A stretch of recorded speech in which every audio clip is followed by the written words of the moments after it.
Greetings, Bulldogs and the families of our Bulldogs. For those who have not had the opportunity to meet yet, my name is Mr. Bobbitt, and I get the opportunity to serve as the post-secondary counselor here at New Albany High School. Now, the purpose of this video is to go back over the information that was covered during our senior parent night, during our open house last Wednesday. I just want to make sure that we're all on the same page as we navigate this school year and ultimately help our seniors achieve their academic and professional aspirations. Now, the structure of the presentation, I want to go a little bit over roles and responsibilities that I have as the post-secondary counselor. I want to discuss some of the steps to post-secondary degree attainment. We'll talk about the FAFSA. We'll talk about scholarships. We'll talk about some of those exploratory steps so that we're picking the right school. And then I'll talk a little bit at the end about tips. So again, we're all on the same page. So a little bit about me. I am a proud graduate of New Albany High School. I am a Bulldog. I graduated here years ago. Once I graduated from here, I went on to the University of Louisville. There, I earned some degrees, but once I graduated, I took over as a senior academic counselor for the College of Arts and Sciences. I was in that role for 11 years. And through that experience, I worked with freshmen when they got to campus, and then I was with them until they graduated. So I helped them with degree planning. I helped them find scholarship opportunities, helped them find connections in the community for internships or co-ops. So that was my role at the University of Louisville.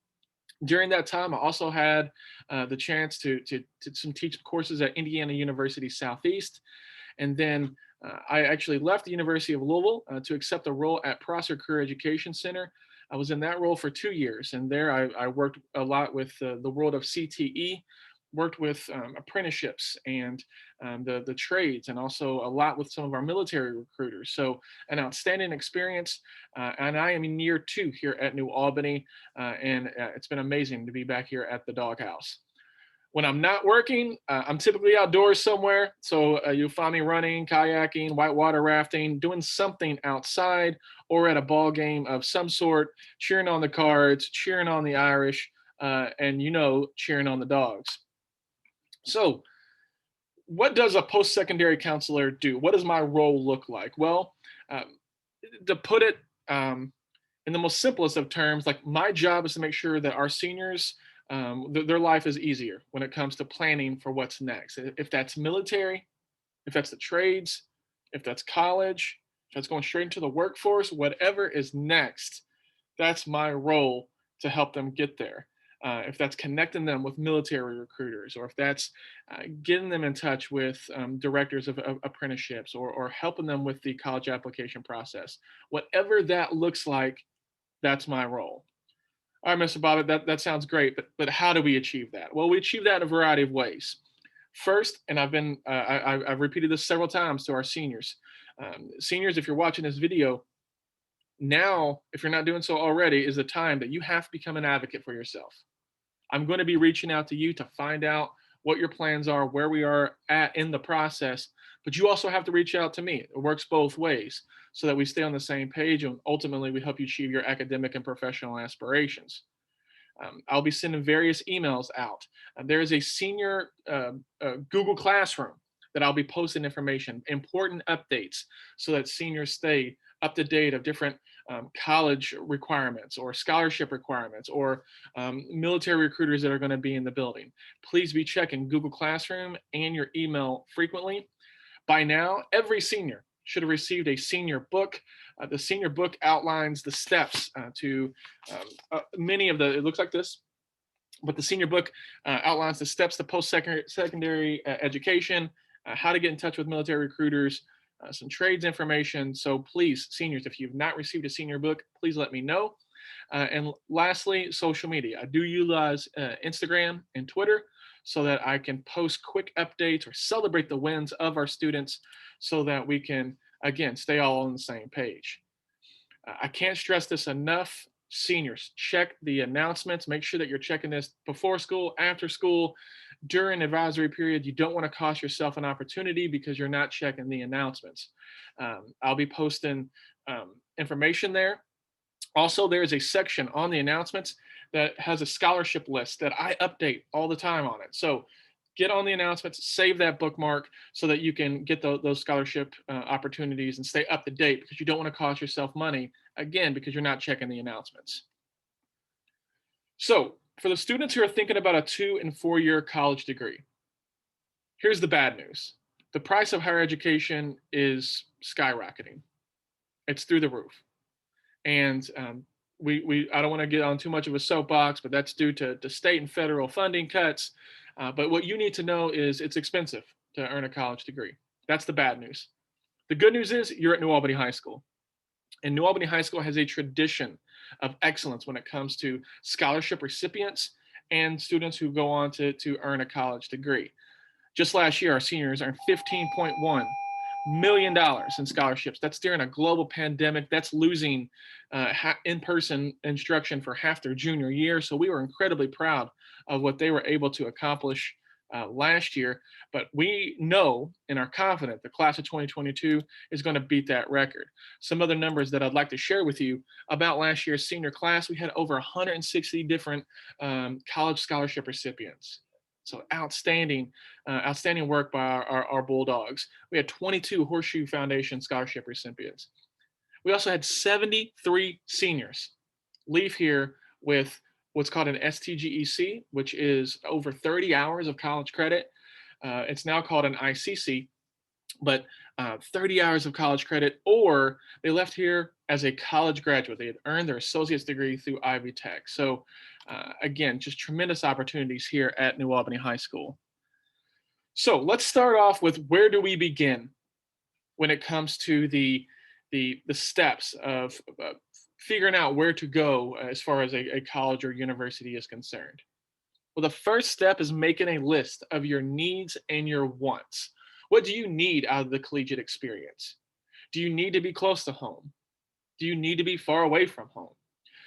Do you need to be in a large city? Do you prefer a smaller campus? You need to write down, students, your needs and your wants. Once we do that, we can start looking at institutional fit. And when I refer to institutional fit, I'm talking about you, the student, how you fit academically, financially, and socially with the school. We'll get into that here in a second. If you're still in this exploratory stage of what colleges to consider, some outstanding resources: collegeboard.org and learnmoreindiana.org are excellent sources to compare institutions and to learn more about that school. Another outstanding resource is College Scorecard, collegescorecard.ed.gov. On this site, you can compare up to 10 schools, their graduation rate, GPA, standardized test scores, their most popular programs. So a lot of beneficial information for you, the student, and you, the parents or guardians. All three of these websites can provide some clarity when it comes to what to expect at a specific school. Now, when I talk about institutional fit, like I said, I'm talking about academic, financial, and social fit. So let's start off with academic fit. Students, you need to be looking at the college and checking their academic offerings at that school.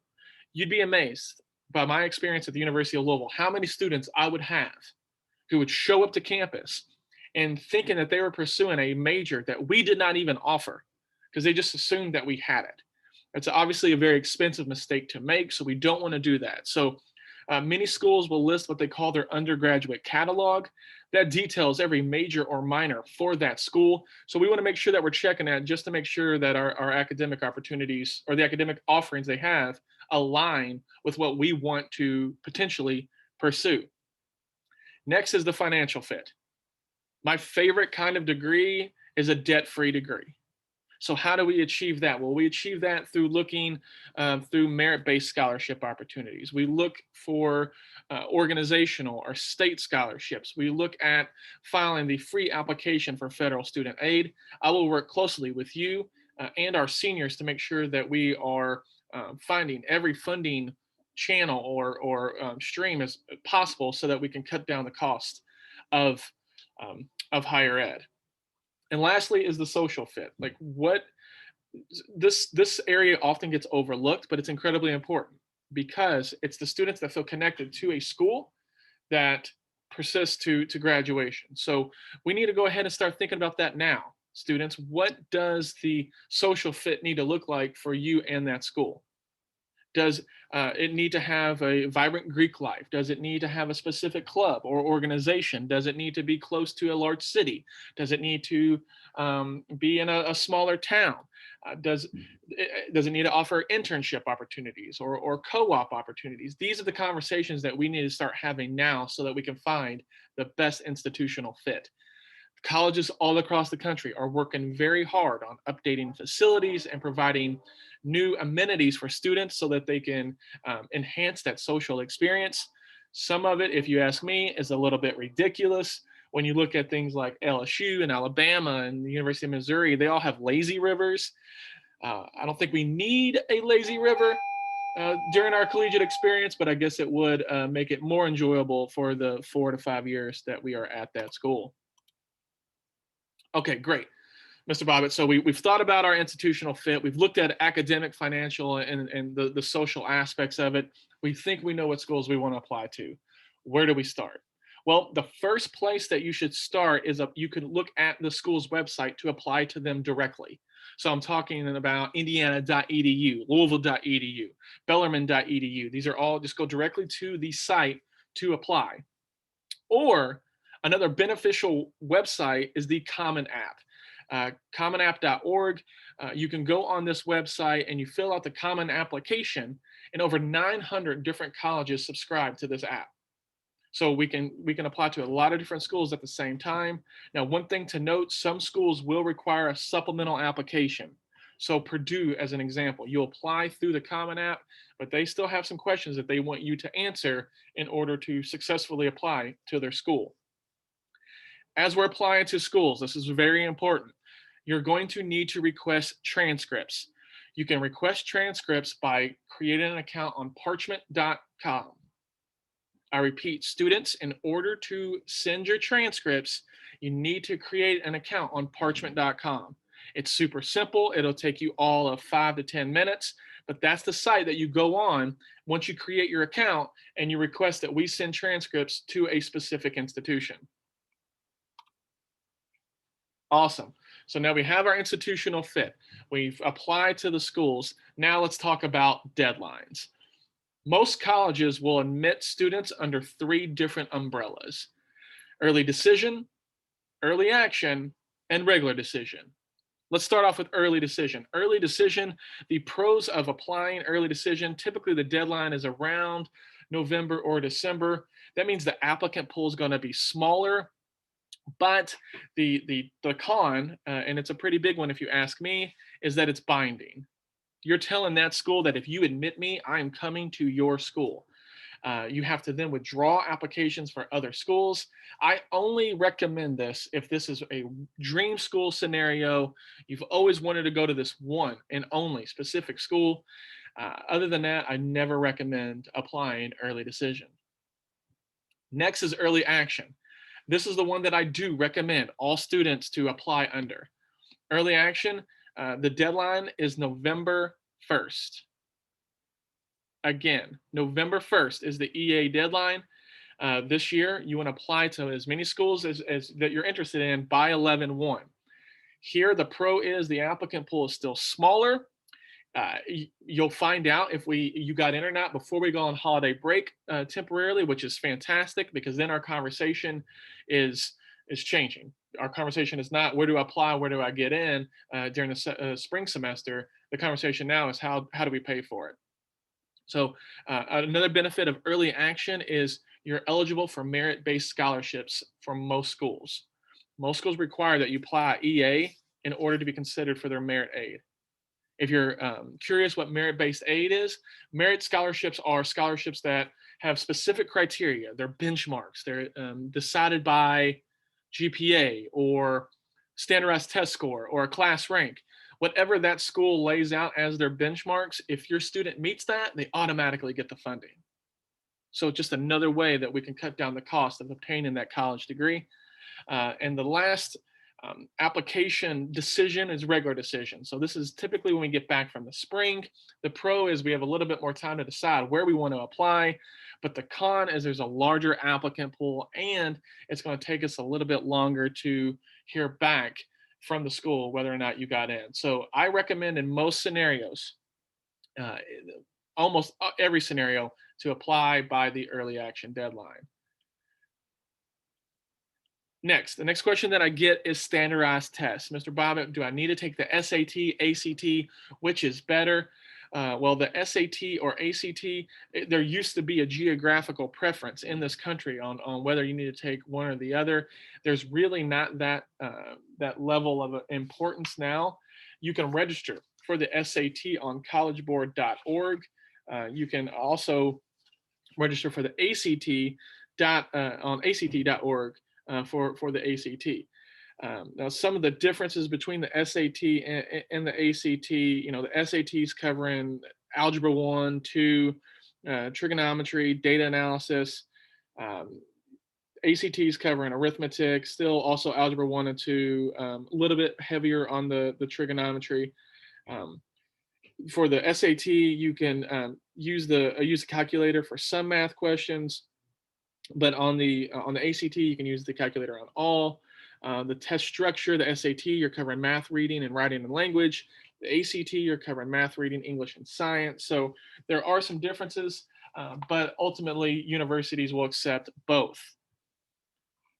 Now, one of the positives that came from COVID-19 is that a lot of schools reevaluated their process of admission and how they utilize standardized test scores.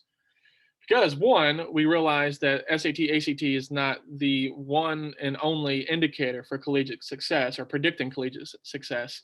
But two, availability was so small. So students weren't able to take the SAT, ACT. So as a result, a lot of schools moved to test optional. Test optional means that the student has the opportunity or gets the decision on whether or not they submit that score or not. So this is beneficial for maybe the student who doesn't want to take an SAT or ACT, or maybe he's not a strong test taker. They could still apply and it not impact whether or not they get admitted. Other schools have moved to test blind. Test blind means they won't even consider your scores even if you submit it for the admission decision. So be sure to check whether or not the schools that you're applying to are test optional or test blind. That will help. Now, one thing to note about test optional is a lot of schools that are moving tests, not a lot of schools, but some schools that are test optional are still considering your test for merit-based scholarships. So to get into the school, you can be test optional. But in order to be considered for some of those merit scholarships, they are going to look at your test. An example would be the University of Louisville. An example of schools that are not using standardized tests would be like Indiana University, Bloomington. So keep in mind there is that difference for each school. If you have any questions, whether or not a school is test optional or whether or not a specific college is test optional, please reach out to me, shoot me an email. Students, you can stop by the Senior Commons. You can visit me, stop by my office so that I can answer any question that you may have. Some other steps, seniors, I encourage you to utilize your 3 excused absences for college visits. You have to get on campus to see if there's a good fit there. Don't just assume that it's going to be a good fit. And yes, I recommend that you do some of the college tours, the ones offered through the admissions office. You can typically just call them to schedule that. But more importantly, I think it's you and your family, it's beneficial to just get on campus and walk around, because then you can see every aspect of campus. Colleges, when they give you tours, aren't going to show you the parts of campus that are not nice. They're not going to show you the parts of campus that may be a dump. So that's why it's important to get around, get on the campus, walk around, even talk to current students. If you're thinking about going to a school, I can potentially get you in contact with a former Bulldog that is on that campus now, so you can get the real student perspective of that school. All right. Now, let's get into some of the financial aid basics. And when I'm talking about financial aid, I'm talking about funding through scholarships we don't have to pay back, loans we do have to pay back, work study and grants, which we also do not have to pay back. When we're looking at schools, be looking for what's called the cost of attendance to go to that school, the COA. The cost of attendance includes the direct and the indirect cost. The direct costs are those things that are non-negotiable. You're going to pay for these costs. I'm talking about tuition. I'm talking about boarding, mandatory fees. Now, the indirect costs are something, or the costs that we have a little bit more control over. Personal expenses, transportation, if we choose whether or not to live off campus. These are all costs that we have a little bit more control of, but ultimately the direct and the indirect cost is how much it cost or how much it would potentially cost to go to that school. Again, I would look at the indirect cost of schools because sometimes it could be laughable where what they predict how much it would cost you to travel, for example. It may the indirect cost for Indianapolis school could be $2,000 to travel. Well, yeah, that would be appropriate if you were flying to and from San Francisco. But if you're just driving to and from Southern Indiana, that indirect cost will be less. So it's really important to look at that as we're looking at different schools. I'll come back to that last slide here in a moment. Um, Other scholarship opportunities, the local awards form, that will be going live here in about a week or so. Students be looking for your email. It'll be posted in Google Classroom. The local awards form is a form that you will complete so that you're eligible for all the scholarships that we offer at class night. And class night is my favorite night of the year. We have so many alumni. We have businesses in the area who come back and give money to our senior class. So it's a fun night. It's a celebratory night. But in order to be considered for some of those scholarships, you have to do the local awards form. Next, I'll be working with your student as we're applying to these schools and we're looking at the cost of attendance and we're looking through those institutional fits for the college specific scholarships. So once we get accepted to a school, then we can look at scholarships that are offered for those who've already been admitted. Here's an example of my scholarship list that you can find on the announcements, and I will also post in Classroom. I structure it where I have the college-based scholarships at the very top of the page. Then I have organizational and company scholarships that I'm finding and I'm researching that I'll post on here, and what you need to know as far as deadlines or where to apply. And then down here, this is some scholarship databases that you could pursue. And here are, you can see it a little better here, collegeboard.org, goingmerry.org, finaid.org. These are all great websites to look that you can go on. You can create an account and it will help find scholarships for you. So I will work with you and your student on finding college specific scholarships. We have the organizational based scholarships. We have the local awards form that the student will complete in order to be considered for scholarships for class night.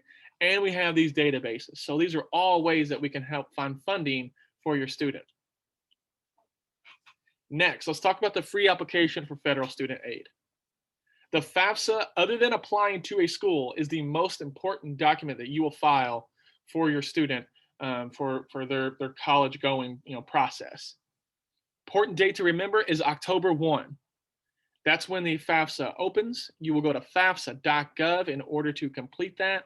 And on fafsa.gov, once we have the information that we need, your tax information, your social security number, your list of assets, once we have that information, the FAFSA only takes about 30 minutes to complete. We here at New Albany High School will have various FAFSA nights so that you can attend if you have any questions about that document, but it's going to be so important because that's the document that we file in order to find out if we're going to get state and federal aid.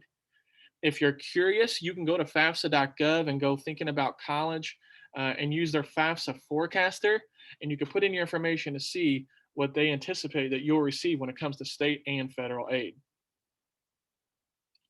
Before we complete the FAFSA, you have to get an FSA ID.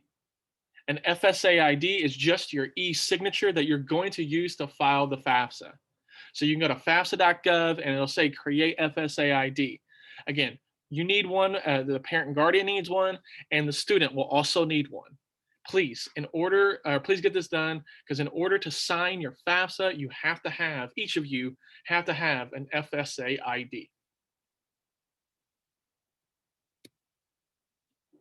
What do I need? Well, the FAFSA is done by, the information that we put on the FAFSA is done by a prior year taxes. So it'll be your 2020 tax records. Some other things that you'll need a record of any untaxed income, your records of your asset, your social security number, and again, your FSA ID. So when we're applying for the FAFSA, the government wants to know really four bits of information: your student's income, if they have a job, any assets that the student have, if any, your income, the parent or guardian, and then any assets that you have. Now, another question that I get is which parent needs to fill out the FAFSA depending on what the family structure looks like. I'm going to submit this slideshow with this video so that you can utilize this flowchart to figure out who needs to put their information onto the form.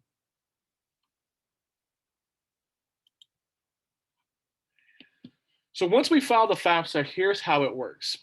Well, your student will put in their tax information. If they have a job, you'll put in, the parent guardian will put in their tax information.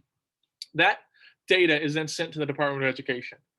From there, the Department of Education crunches the numbers and says, okay, we think the family can pay this much for college. That's what we refer to as the EFC, the expected family contribution. Sometimes you'll see it listed as the estimated family contribution. It's important to remember that this is not the number that you have to pay for school. This is the number that the government thinks you can pay for school.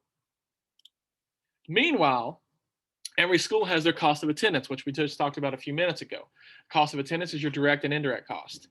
The financial aid offices at each of these schools take the COA, they subtract your EFC, your estimated family contribution, and that's what determines your financial need. So that's the number that they use to figure out what grants you qualify for, or if you qualify for work study, which is an opportunity to work on campus and have that money applied towards your tuition or room and board.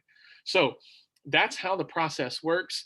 Now, some common mistakes that people may make when they're filing the FAFSA: they don't get their FSA ID done beforehand.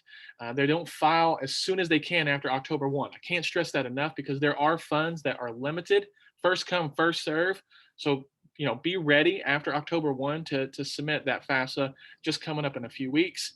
And then another mistake that parents or students may make is confusing parent information with student information when they're filling it out.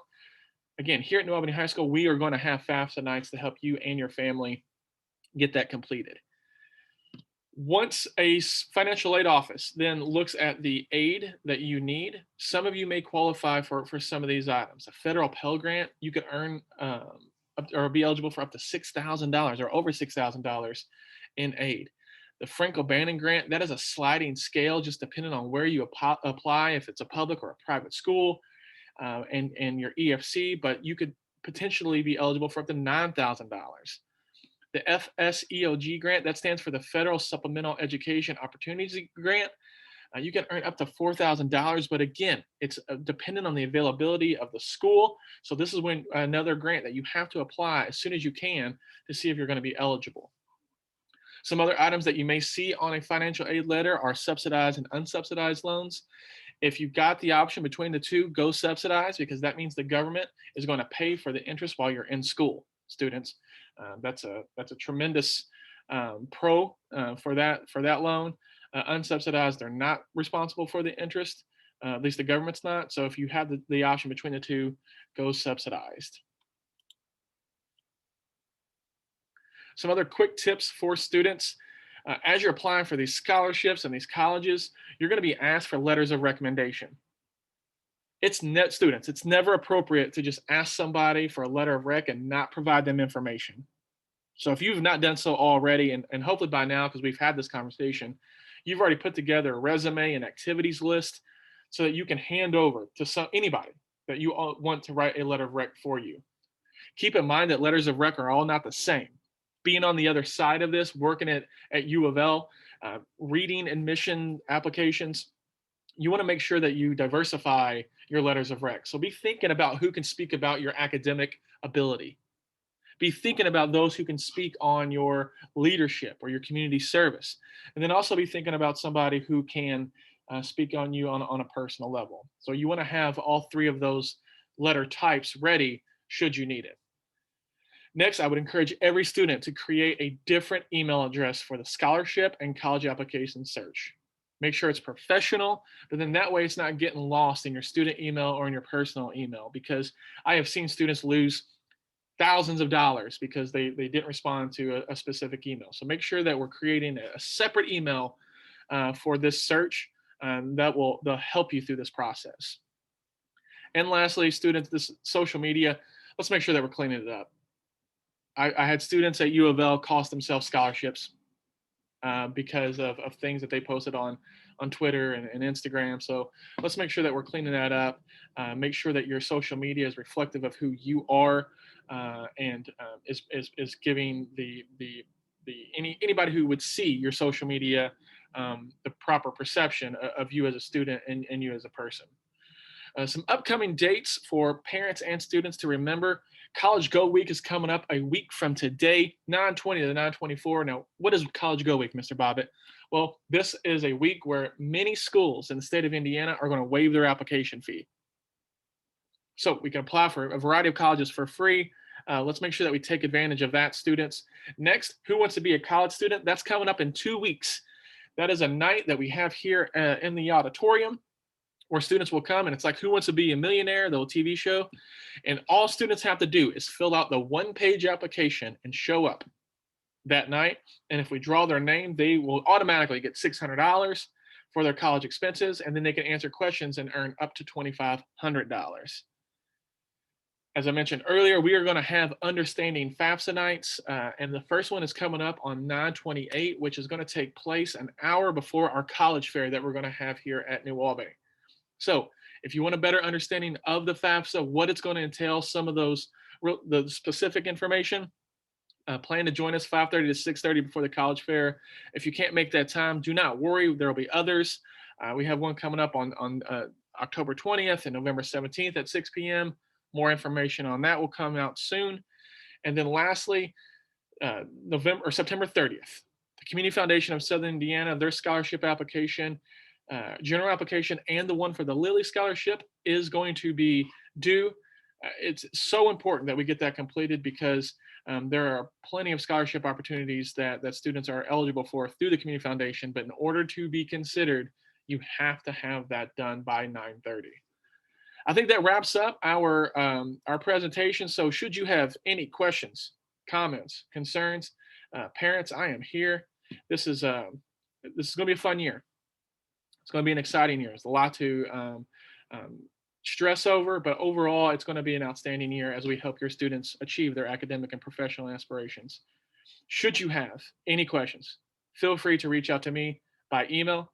My email is pbobbitt at nafcs.org, or my direct phone number to my office is 812-981-7629. Feel free to give me a call if I can help in any way. It's going to be, again, an outstanding year, and I'm so looking forward to celebrating the accomplishments that your students achieve in and out of the classroom throughout the school year. So again, if I could be of any assistance, please reach out to me. Have a great day. Have a fantastic week, and we'll talk again soon.